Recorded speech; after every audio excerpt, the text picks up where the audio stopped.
Today I want you to listen the challenge that they have gone through, the money needed so that you understand these people. The reason wamekuwa wagonjwa kwa miaka because they don't have that money.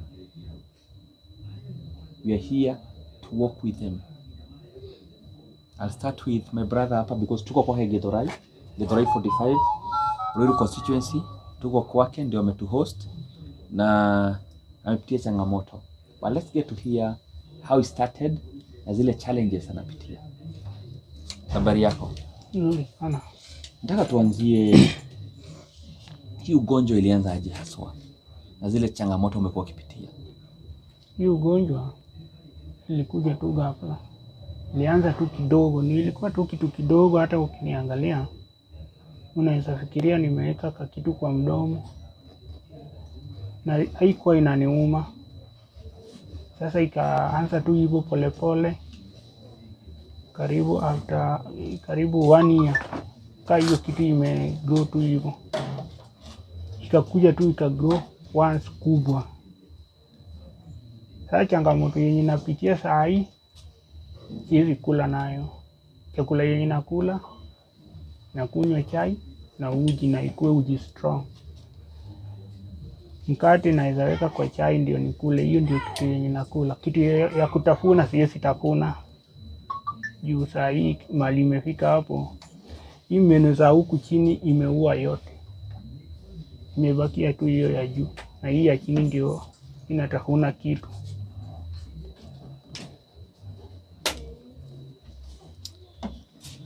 Na before ugonjwa ulikuwa unafanya kazi gani?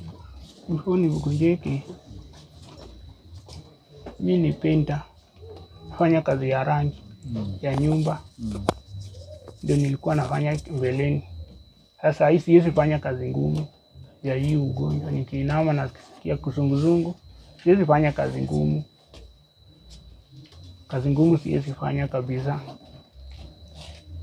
Nilikuwa natauliza hiyo mwaka moja umekuwa mgonjwa, mbona hujaenda hospitali? Hospitali nilijaribu kuenda. Nilienda Thika referring, kaniambia nikuwe na 1500. I think acha tuongeze microphone, nasikia wanasema kidogo nivae ama avae? Avae. Watu wanataka kukusikia vizuri. Mimi nafanya ndivyo ya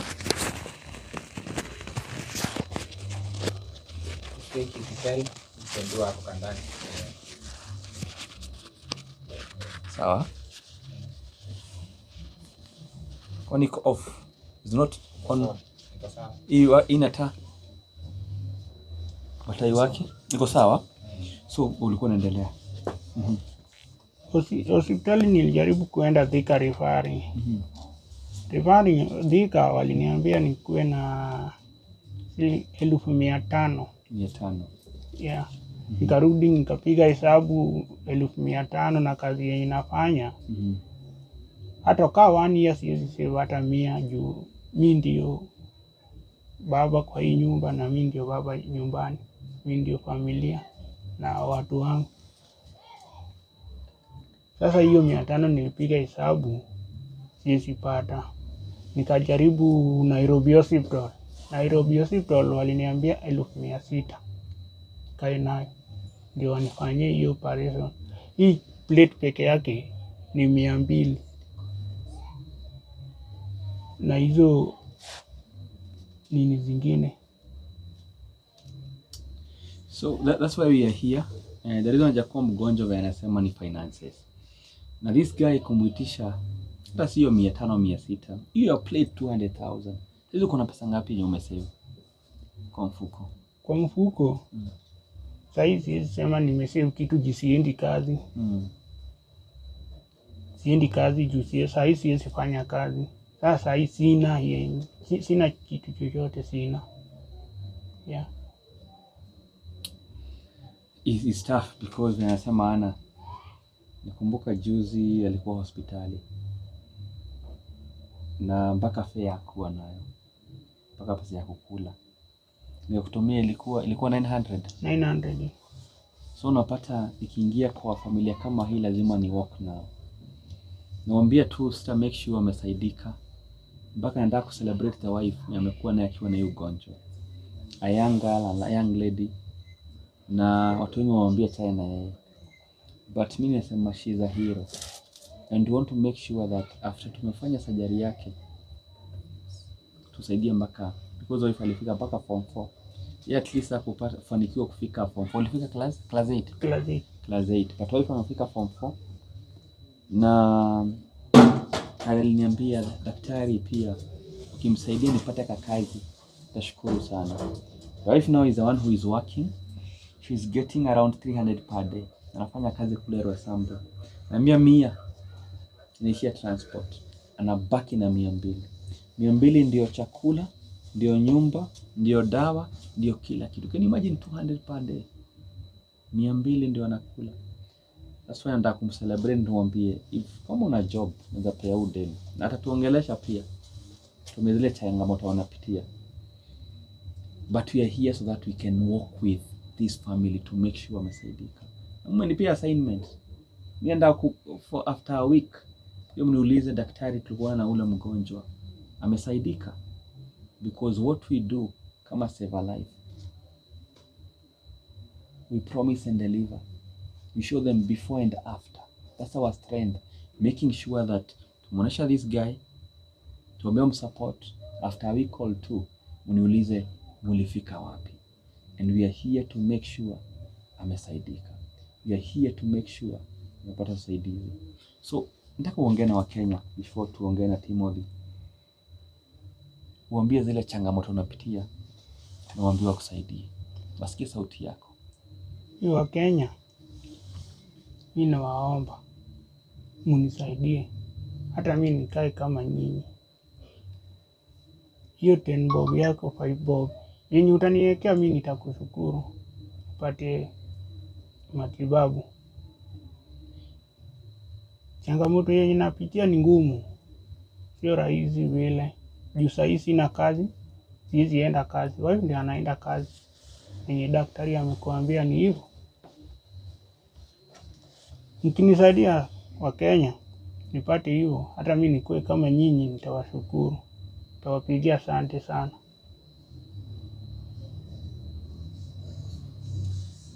Okay. It's okay. Yes, now for those who are supporting, you can use the paybill number.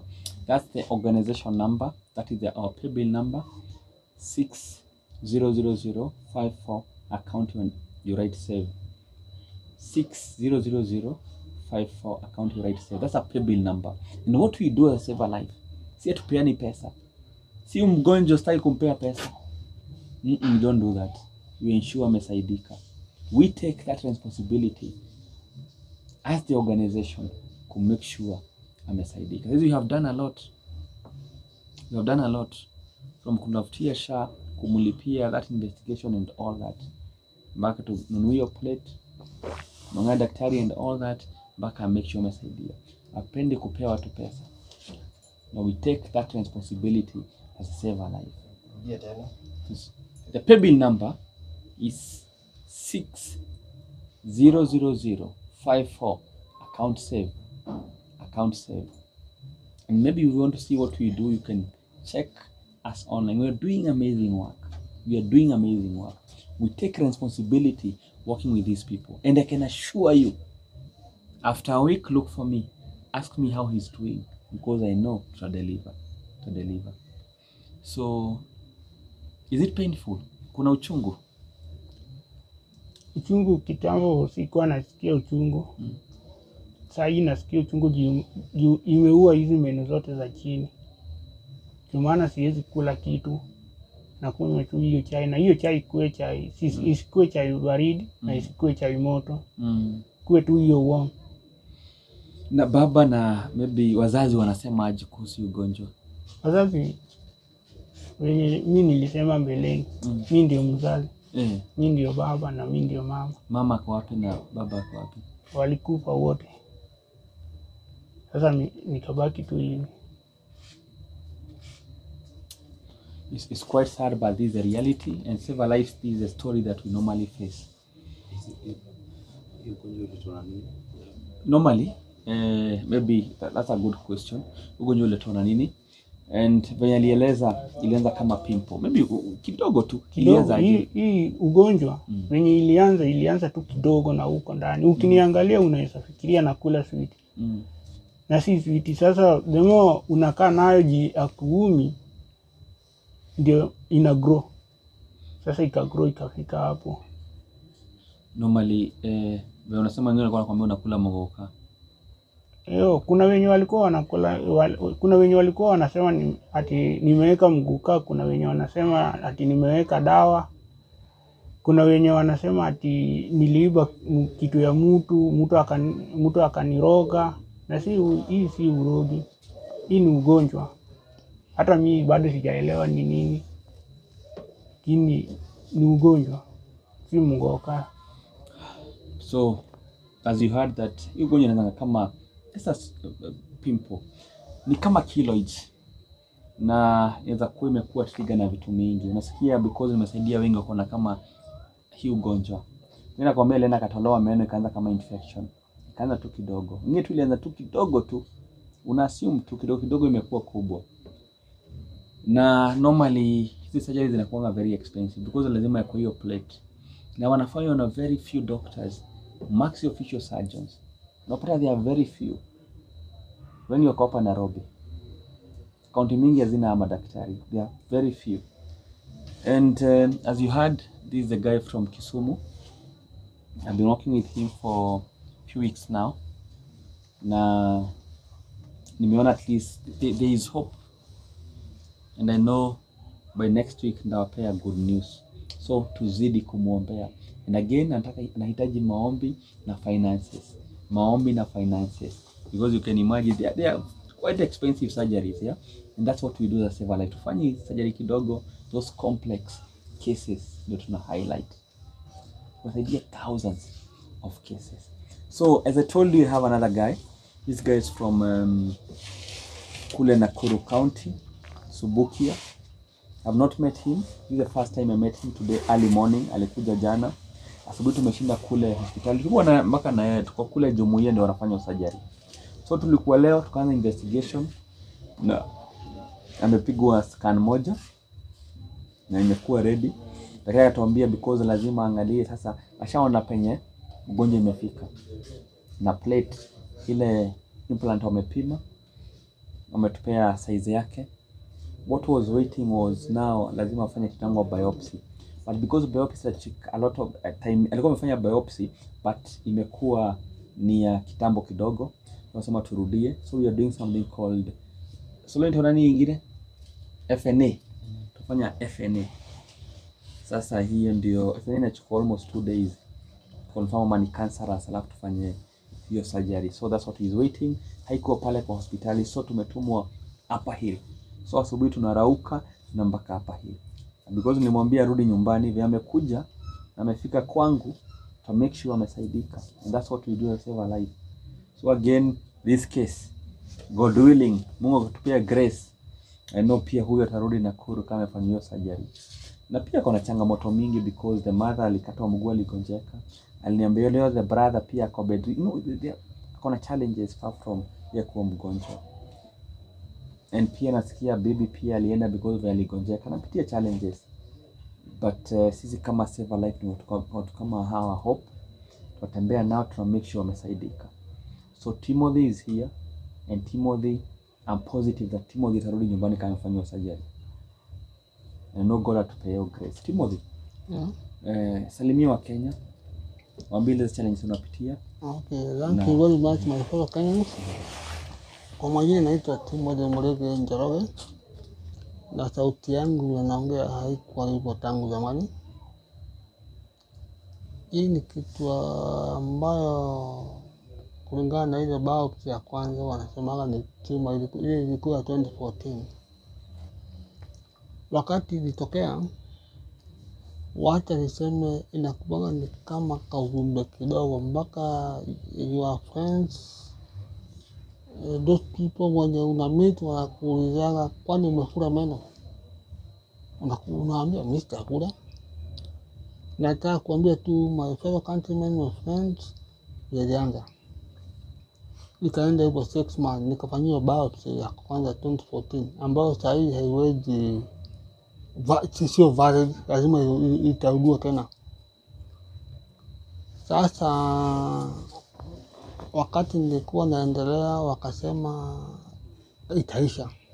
Hii time baada ya kuisha ikaanza kuua the lower part.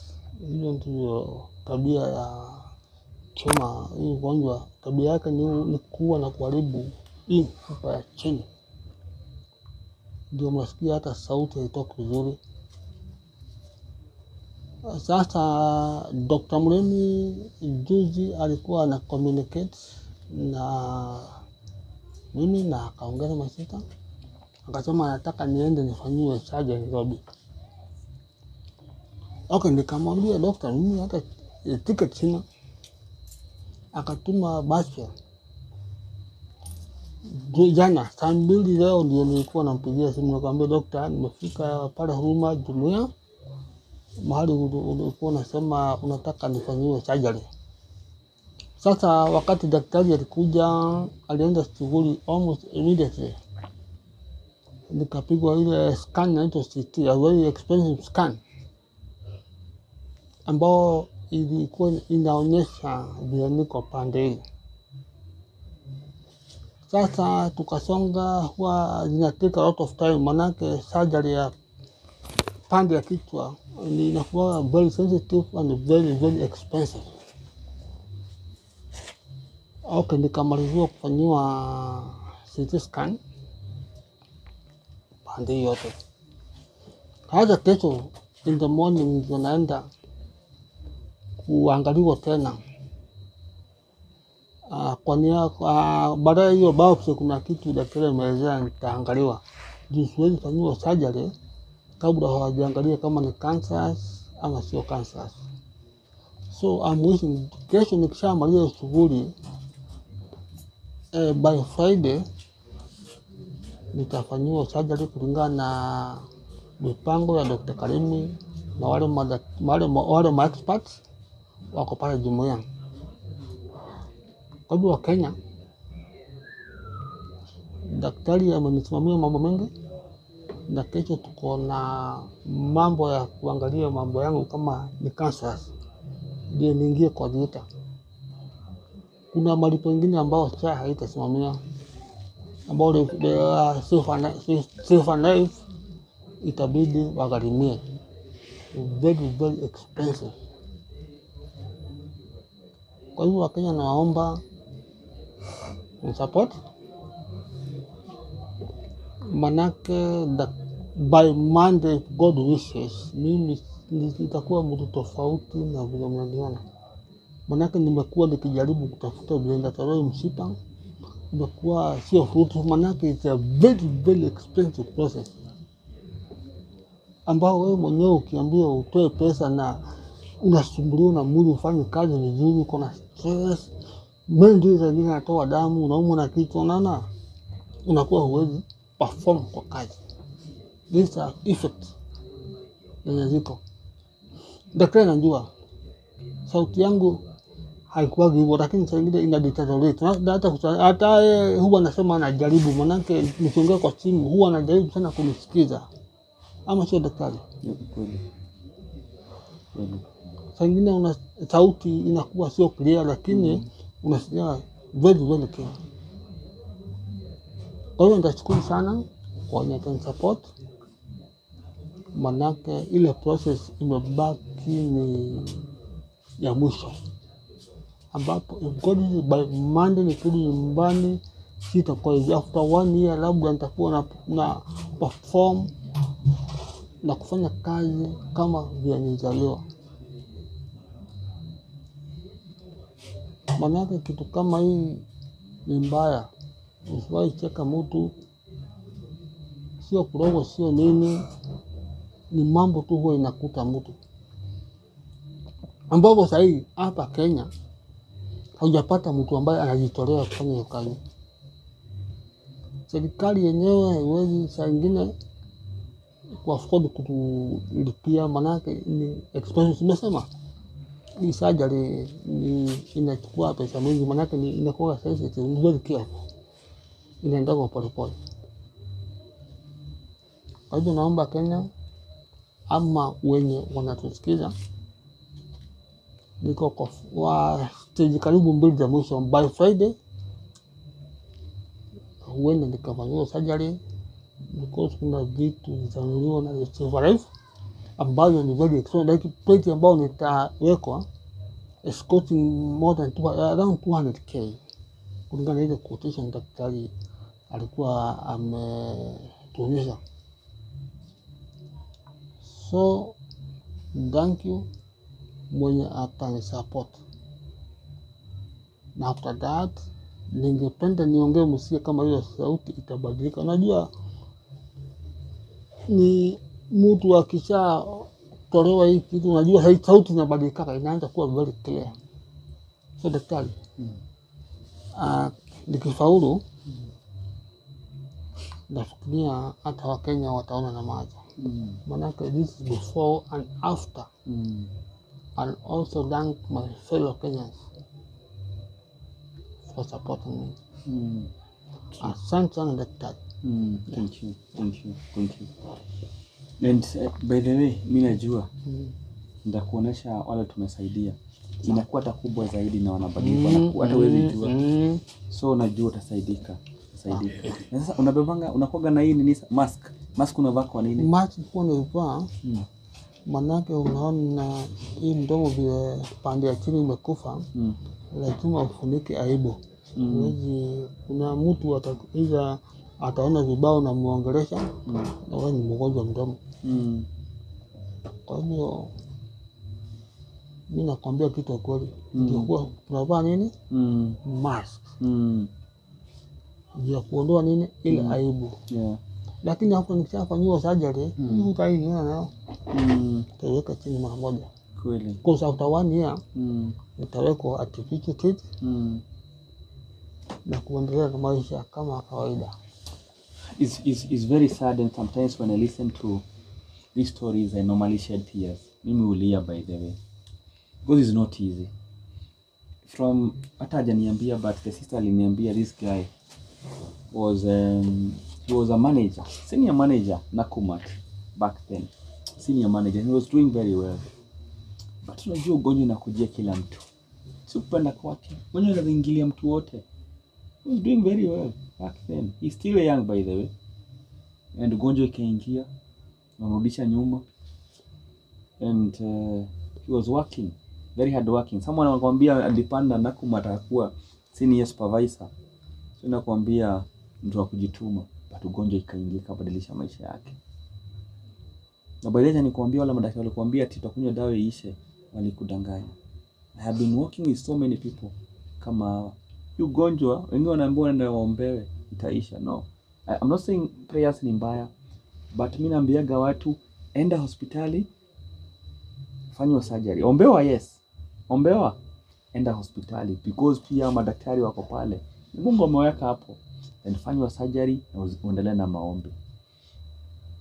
But we are here and I know tutapata usaidizi. Tumeongea na wale expert madaktari, the max of chama anafanya surgery, akasema hizo tutafanya, acha tupea go ahead na kila kitu ni confirm. Anajua si cancerous, by the way, it's not cancer, so from 2014, so najua itafanya surgery and we are positive. So what they need, of course maombi, prayers kwa wingi, but again they need financial support. Nimekuonesha hiyo quotation almost 195 hiyo ni plate. So we need money. These surgeries are very expensive. Nasikia alienda kaambua 500,000-600,000. It's quite expensive. Na sisi tukimshika mkono tunafanya kila kitu. I can tell you mpaka transport tunamprovide. Leo ulienda kukula, unanitumia nini? Unanitumia till. Kila tumemsort kila kitu. We are doing everything because we know the reason hajafanya your surgery because of finances. That's how we come in and save a life. Kitu ya kwanza tunapea watu kama hope. You walk with them, counseling, maombi, na financial support ya ku make sure wamesaidika. Na sisi vile tunasema tuwapei pesa, we don't do that. We have been working with them, supporting them with finances and ensuring that wamesaidika. Use the paybill number on the screen, that is 600054 account save. Paybill number 600054 account you write save. And for more information you can call that number. Iko hapo 0712. That's our number. So maybe Wakenya wanataka kuelewa changamoto unapitia. Na uliniambia hata vile ulikuja nyumba asubuhi, kwanza uliniambia ulikuwa na unataka kufanya surgery, but ukaniambia ndugu yako ni mgonjwa, mama hapo pale nyumbani. Ile changamoto unapitia pia pale nyumbani. Okay, wakati nifika asubuhi nilikuwa nimeambia daktari wacha ni postpone hii surgery. But my brother asked, unajua mimi ndio huwa zania na msupport kidogo. Na daktari akaniambia hapana, lazima utengeneze. Mafuta wakapigwa wakaniongelesha, nikakubali kuendelea. Maana daktari ndio nimekuita ndio nikusaidie. Siwache umaliziwe ndio uende uwe mzuri uweze kusaidia watu vizuri. Finally nikakubali, ndio nilikuwa nimemuomba ipostpone. Wakati tuliconsult ikasemekana tulitoka Nairobi kabla ya kuwa vizuri, tukakubaliana, tukaanza process. Daktari akalipa mambo ya SHA, mambo ya scan, ambao pia ni process kufanya hii health scan. Iko na si health scan ya kawaida, iko na process. Maana kama mimi kuna dawa lazima nidungwe kwanza. Ndio picha zio very clear. Ambao hizo finance zote Dr. Mremi ndiye alikuwa support to make sure tuko sawa na tuko furahi. Sasa kesho niko another stage hiyo ya biopsy ama hiyo kitu amesema. Ambao naona sio final do plate lazima itanunuliwa hiyo. Iko around 195 to 200k ngana quotation. Na hiyo biopsy pia nitafanyiwa, niende kwa dieta, by Monday nitakuwa mtu mwingine. That's true. Ukiniangalia saa hii na uniangalia saa zile, utasema sio huyo ulikuwa unaona. Huge transformation. So basically, for those who are joining, those who are following, leo tuko Githurai 45, that is in Ruiru constituency, Kiambu County.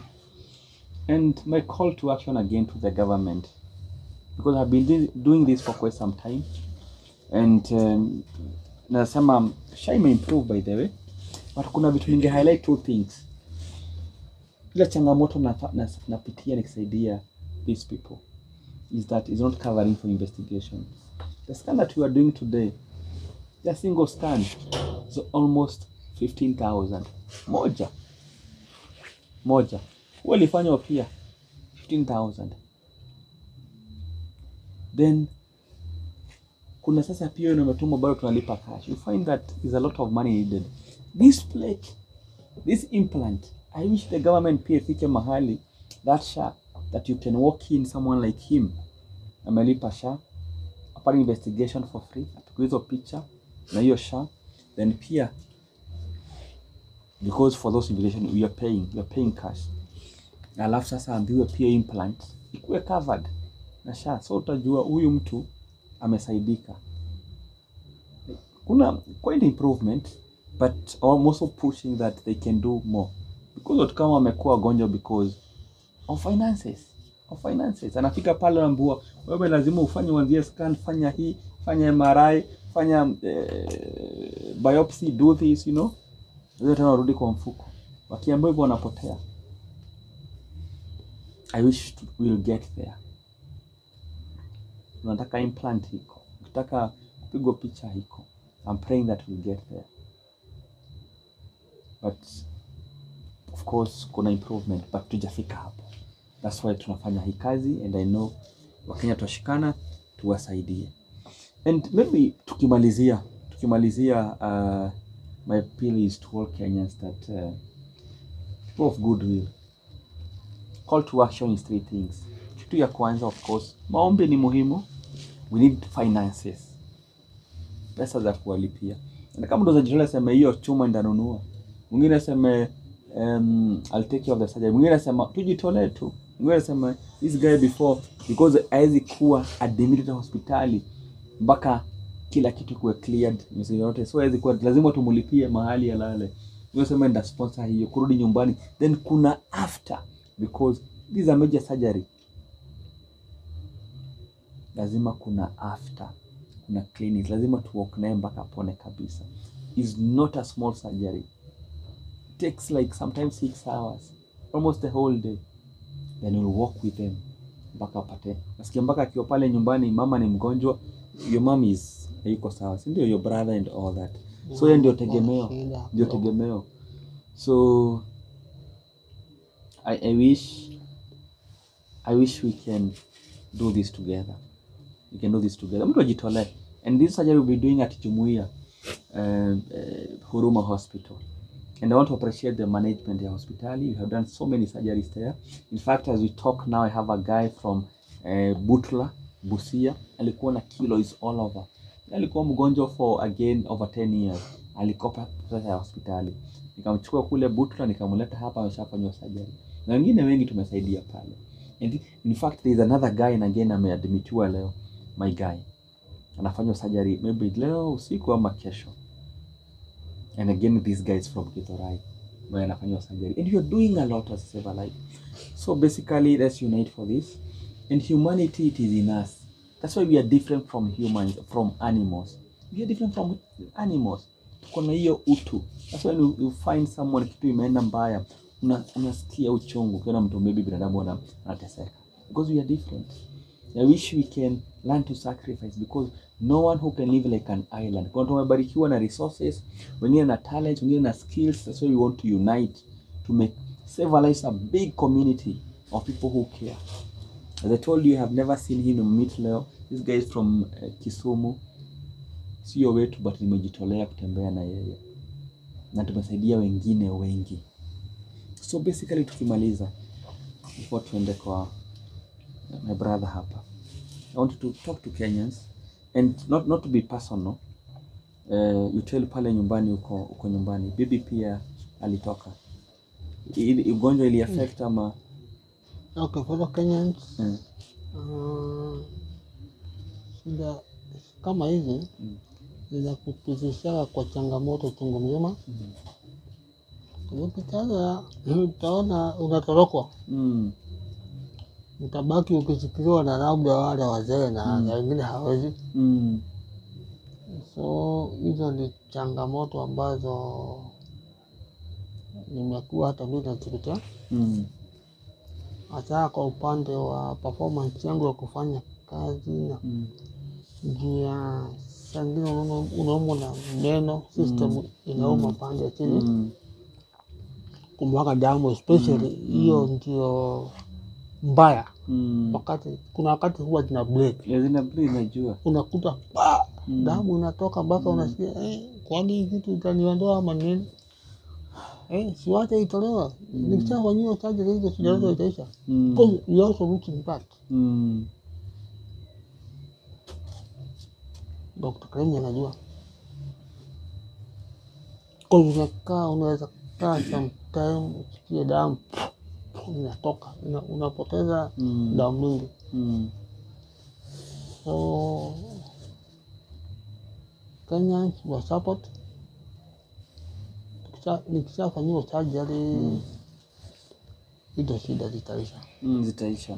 Na ningependa pia kucommunicate to fellow Kenyans and the world.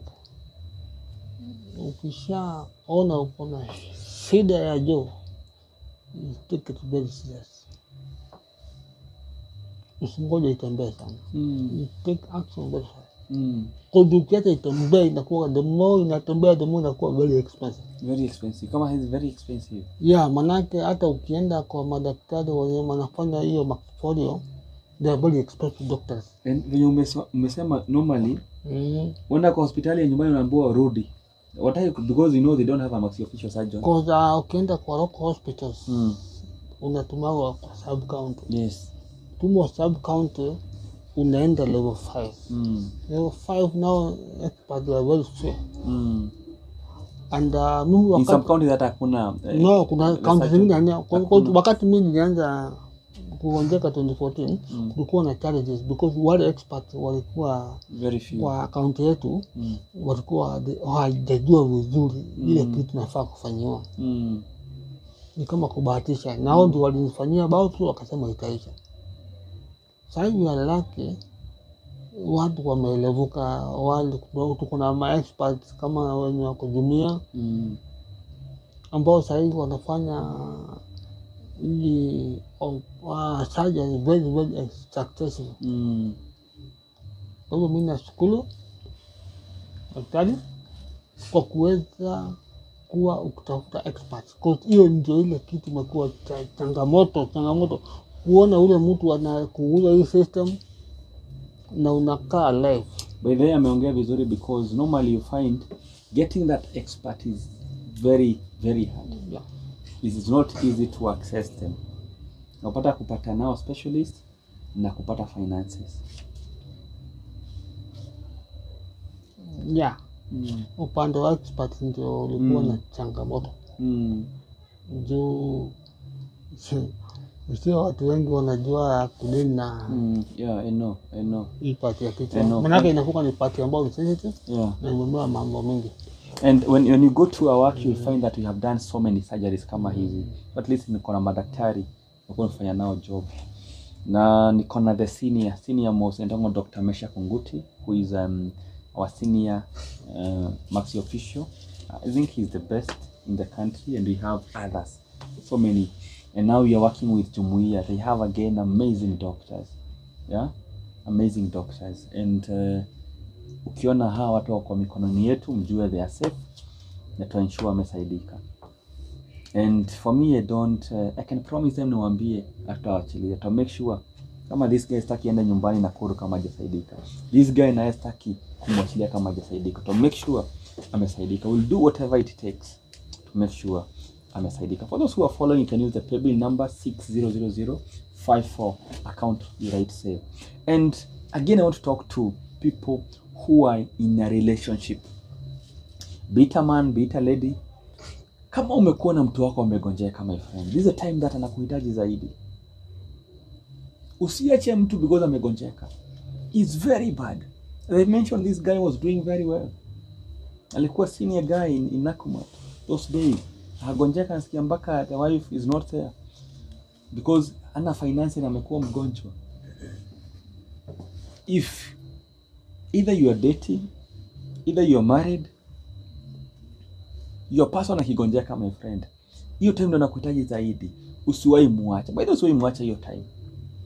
Amekosa do, amegonjeka. Is not godly.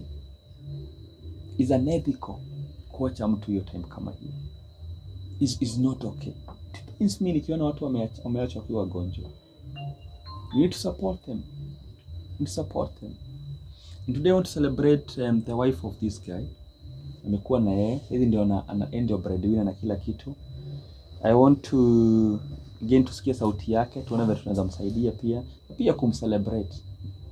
Ako wapi wife? Ako wapi? Kuja ongelesha watu ndio uambie pia. Ingia pita hapa. Uambie zile changamoto unapitia. Kuja ukae hapa. Hapa.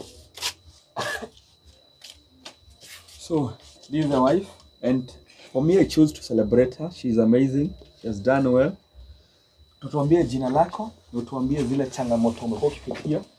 Ndio uko na familia na all that, na uambie ile kazi unaweza fanya because nilikwambia tunataka tukupeleka hospitali. Najua unataka kuagiza uone. Hebu anza jina lako na zile changamoto mnapitia hapa. Naitwa Christine. Mimi ni baba watoto. Ongeza sauti kidogo. Naitwa Christine. Mimi ni baba watoto.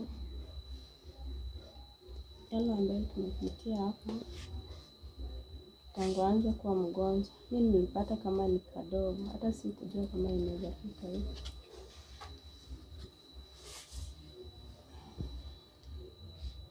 Umenifundisha nini? Imekuwezesha wengine tunasikia wanaacha bwana zao, wengine ni mabwana wanaacha mali zao wakikonjeka. Nini imekuwezesha kuwa naye mpaka wa leo? Mnakuwa sana ndio na Nimefanya naye. Kianza na yeye hakukuwa hivi. Sasa nikafikiria sasa hii nikimwacha atafanya aje? Na venye alikuwa sawa, si tulikuwa sawa.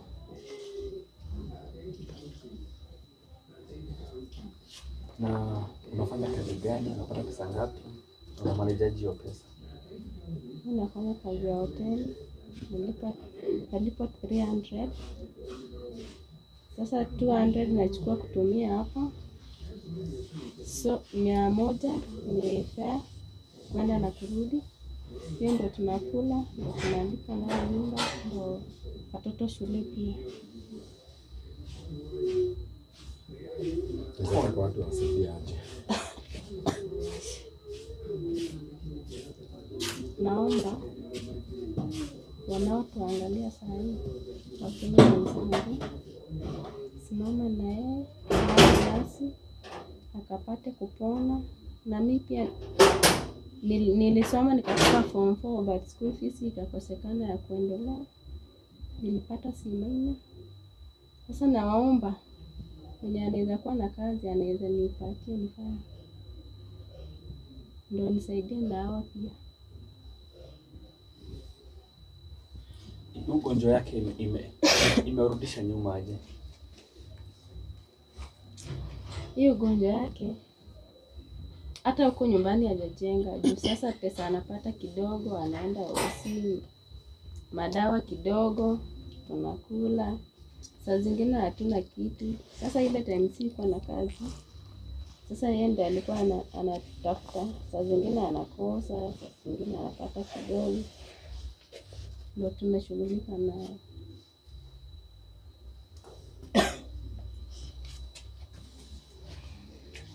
Okay, sasa maybe your last words before nirudi hapo. Utaambiaje Wakenya kijumla? Wakenya wote nawaomba kwa huruma zenu msimame na sisi akapone. Hiyo shilingi yako yenye utatoa ikamsaidia huko hospitalini, na Mungu wa amani atawabariki.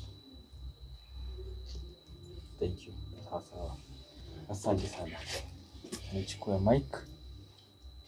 Thank you.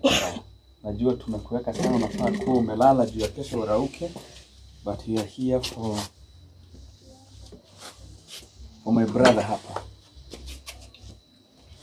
Nafikiri Kilogi anauliza anaweza support na namba gani? Naweza? Namba ya kusupport. Okay, thank you. Kuna watu wanauliza namba ya kusupport na wengine wanauliza what is happening.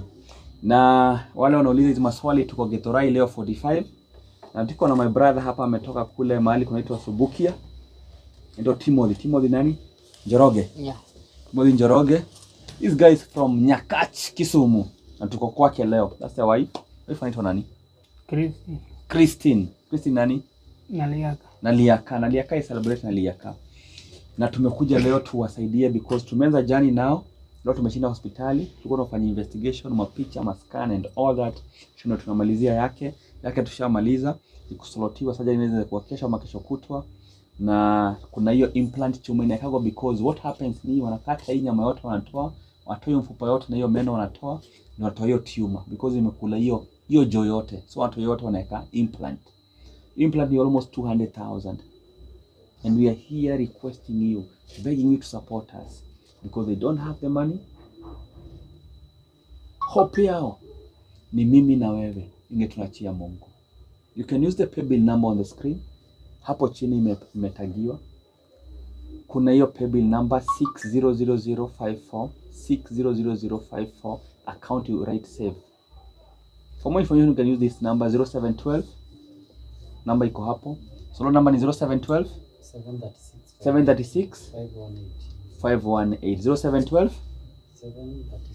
736 518 0717 Thank you so much. And maybe kama wewe ni surgeon, umejua unasema I'll do this, ama unasema unataka kusponsor your implant, tutashukuru sana.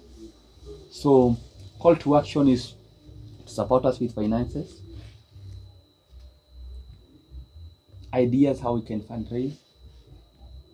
Tag a friend, mention about Save a Life.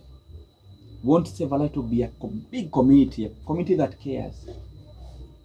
You want to akiuliza what is happening and who are these people? My name is Dr. Joseph Moreni from Save a Life Organization. I'm the founder of Save a Life Organization. We have done so many all over the country, helping people with tumors. I remember one of the case that nilienda nikaenda mahali Busia tu, one guy na alikuwa na tumor, ilikuwa imekula mpaka macho moja, na yeye familia ilikuwa ime give up. Alikuwa anamtoa asubuhi, anampea uji and they were waiting this guy to die. Wamewezi pona, ulirogwa. Wampeleka kwa few waganga but hakupona. Nikamchukua nikampeleka kwa Dr. Mesha Konguti, wakafanya surgery, and normally when I go back wananiambiaga, now we want to know the God that you follow, because you are a real minister. This is the real work of serving God, and this is what we are doing. I remember I found a young boy around 5 years into a pasi. Katoka kutoka kule Turkana. Mtoto alikuwa anaanguka, ana faint all the time.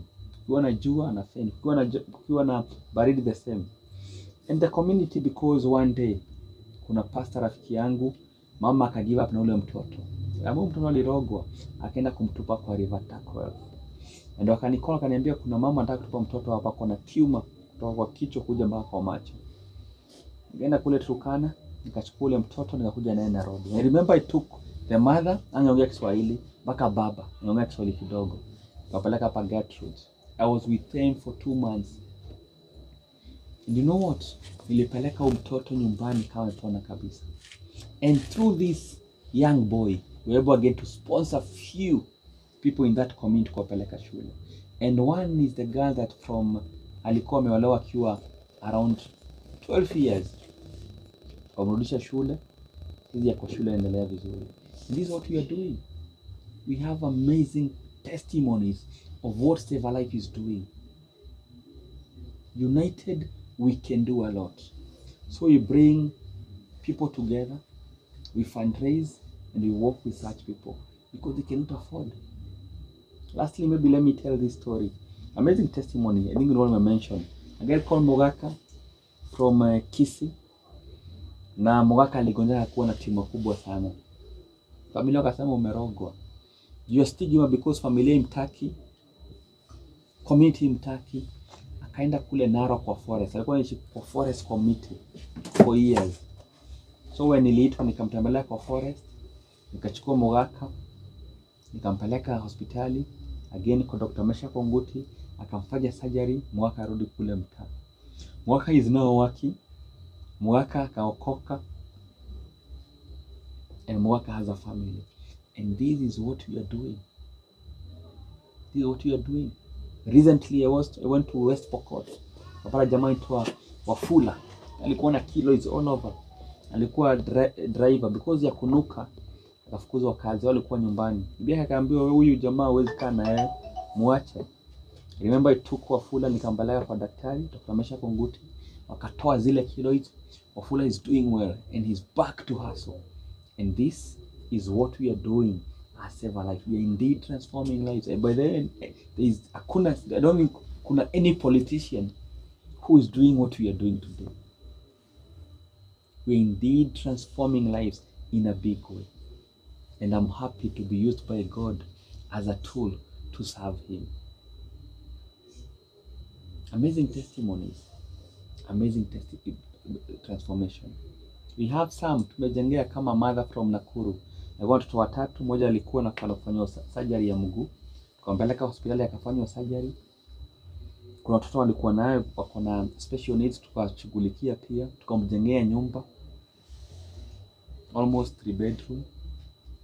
In fact, 3 bedroom, a good house. I remember there is another case in Tumo kutoka town. mama akichangisha na mtoto mgonjwa. Alikuwa amefukuzwa kwao. Tukamchukua tukapeleka mtoto wake Kijabi akafanywa surgery, 3 surgeries. Hakuna mahali pa kuenda. Tukampeleka kule Kirinyaga, tukambaia ploti, tukamwanzia biashara. And this is what we are doing. So today I request you to partner with us. Let's join hands. Let's do this. Let's continue transforming lives.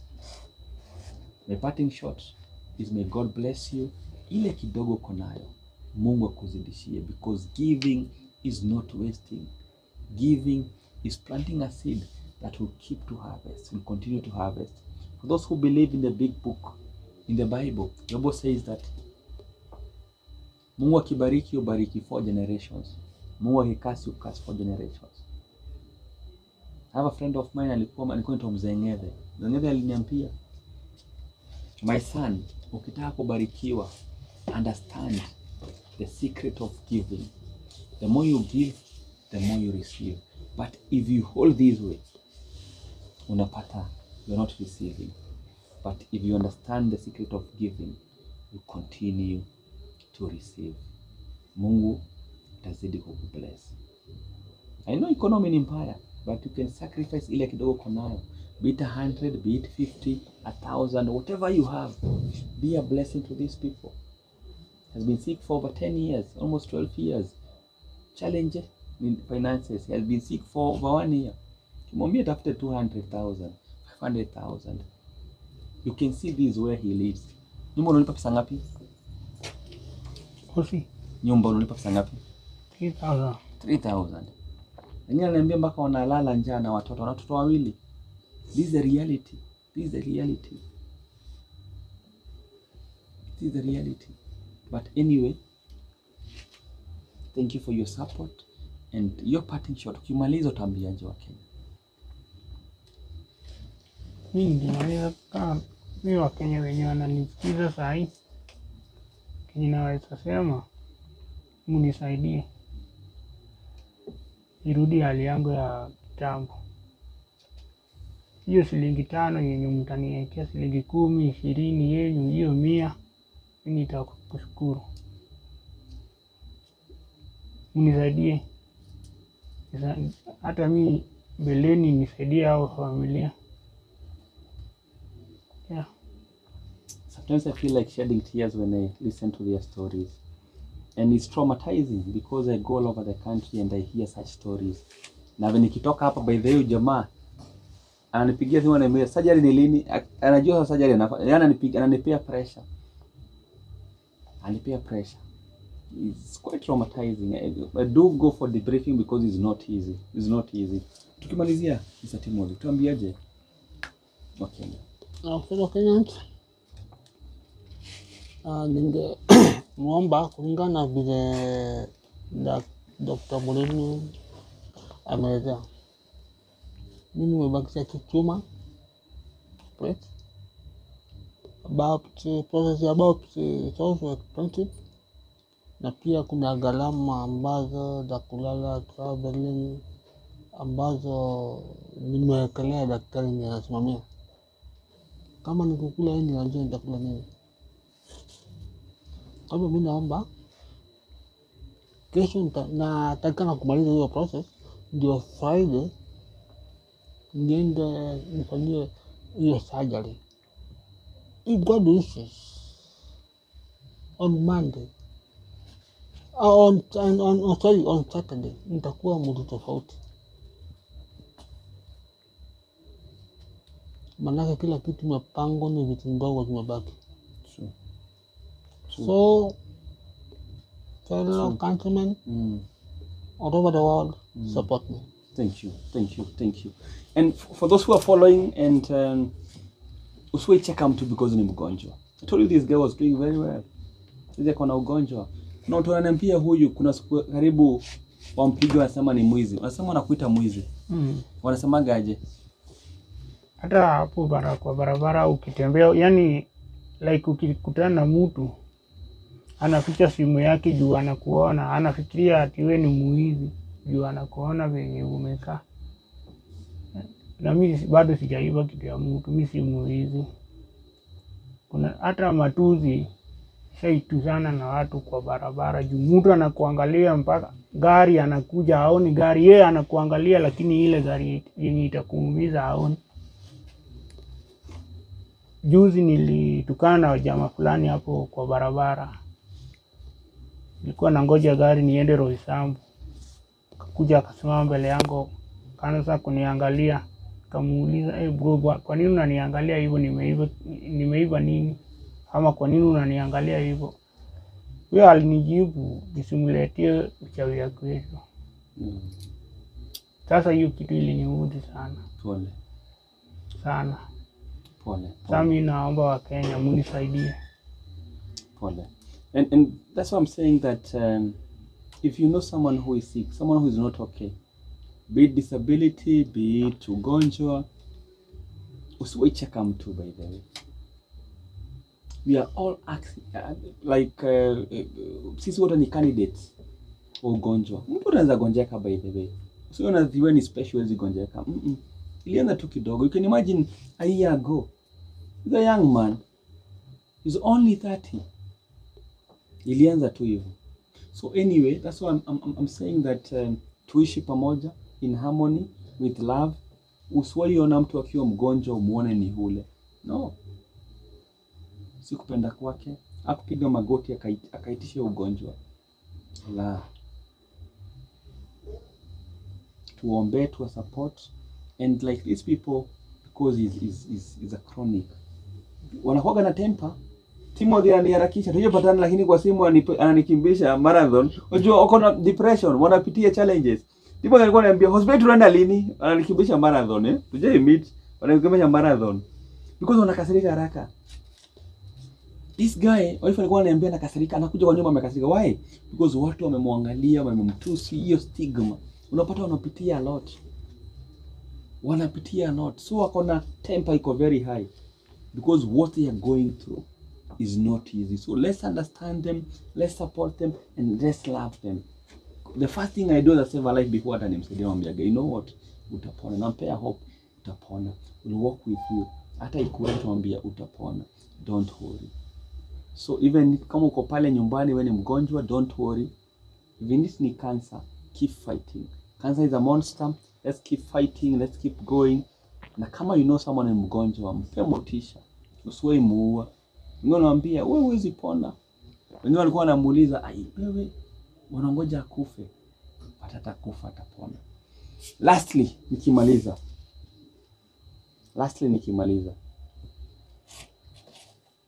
Nataka kuambia Wakenya to unite. Nataka kuambia Wakenya they are not wasting their resources. And I'll finish with this story. Nani parable of a good Samaritan. Kuna mtu alipigwa pale na wakora. Alikuwa amelala pale. There is a priest alipita pale. Na this priest alipita mbali. Kwa nini jamaa mpigwa na damu? Maybe priest, maybe nikiweka context ya leo amevaa suti na Biblia na sharpshooter. Enda kanisani akapita mbali. There is someone who came. Akwa from the same family or the same tribe, but hakuja akamsaidia. Today, as you follow this broadcast, don't just pass like that priest. Be a good Samaritan. Support these people. Support these people. Then kama uko na mgonjwa, ako na tumor kama hii, ama keloid, umekosa pesa ya hospitali, hit my inbox. That is on my Facebook page. That is Dr. Joseph Moremi Save a Life Community. Dr. Joseph Moremi Save a Life Community. Hit my inbox. Nitumie mgonjwa. Again, we'll work with Kenyans na tutamsaidia. God bless you. I love you so much and have a blessed night. God bless.